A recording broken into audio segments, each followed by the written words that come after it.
You bring up a really good point there. And I like the way you said that is that it's not like product marketing isn't important because it has a very specific role within the buyer's journey.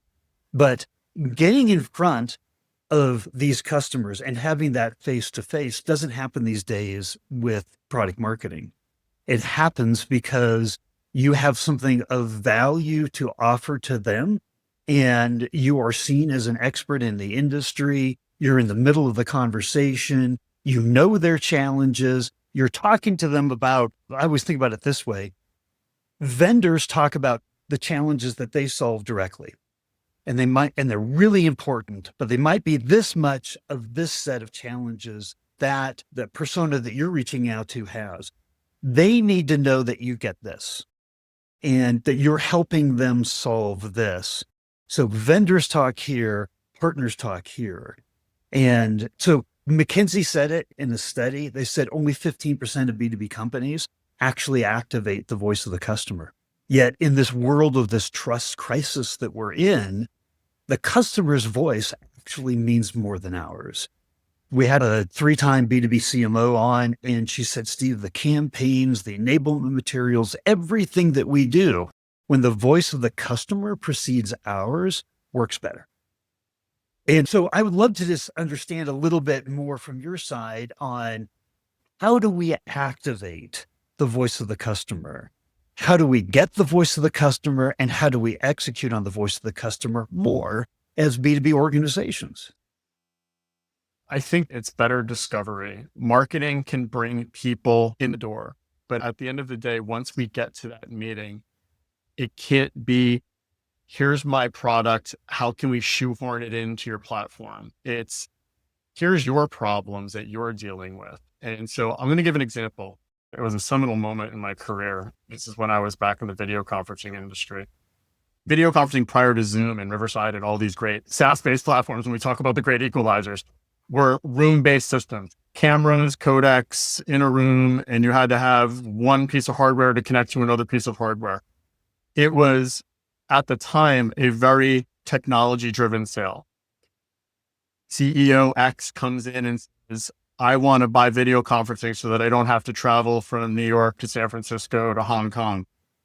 Awesome. Here's why ours is better than theirs. We can do 1080p 60 versus 720p 30, the frame rates and whatnot, and it'll be TV quality. CEO X goes and buys his 3 units. He doesn't travel from site to site to site. Notoriously, the vendor comes back. We go into our sales pitch 6 months later. What else can we sell you? Nothing. Why?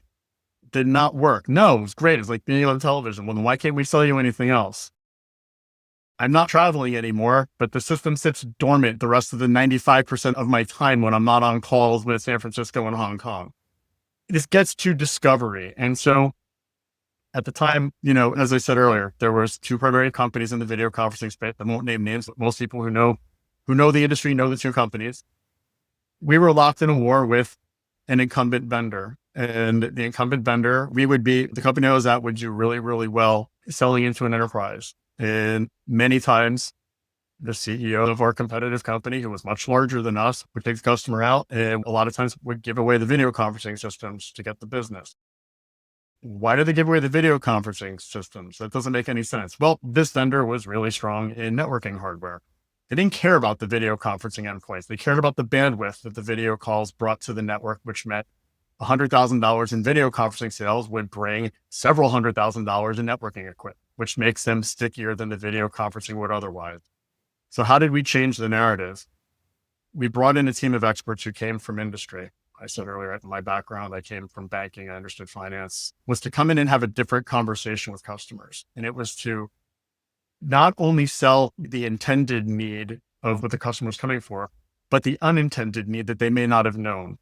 Allow me to go in as an industry expert. I don't carry a bag. I don't have a sales number over my head. Let me talk to your head of HR about how they retain and how they recruit employees. Let me talk to your head of R&D who may be outsourcing some of their development overseas about how we can improve development cycles. What you've done is you've taken an intended need, which the use case is only to 5% of the day, and you're now talking about mass adoption of video, about how video can impact your overall business It can help drive cost out of your business, how it can improve revenue of your business. It can reduce time to market for products that you're developing. What we found was once we got under the hood of the car and we started talking to customers and we started doing research, and we would go in and we would tear through annual reports. We would look at the risk factors in their 10K, which is where companies will try to avoid class action lawsuits later if their numbers don't look good, to say, well, we told you there was a potential problem there. Those are all problems that we should be looking at, because that's where the inherent risk in the business sits. And if your solution can help impact those inherent risks in the business, you provide significantly more value. We started walking out our competitor out of a lot of these deals because they were hung up on driving a bandwidth deal. And we now started saying, yeah, you could spend $100,000 over here, but that same $100,000 can now impact your business by 5x. It's a much different conversation and leads to true value, which is a much different sales proposition to any customer who's looking to any vendor. And you had to have the point of view where I'm going to get in, I'm going to understand the business of my customers and their true challenges beyond the video, the bandwidth connections, right? Your competitors were left in that world. You were looking at this. You were looking at the greater challenges, the greater problems that they had.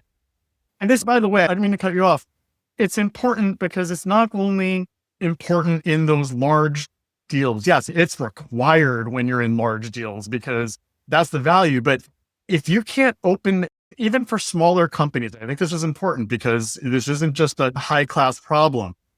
Any company who's going to come to me in marketing, even with a couple $100 a year solution, what's the value that it's going to bring to me? Don't just tell me about how you can use AI to do something. What's the value that I get out of that? What is the return I'm going to get by either not having to hire another head, or the greater efficiency I'm going to get with other tools that I have in my platform? Am I going to do a discovery as much in like a PLG-led solution?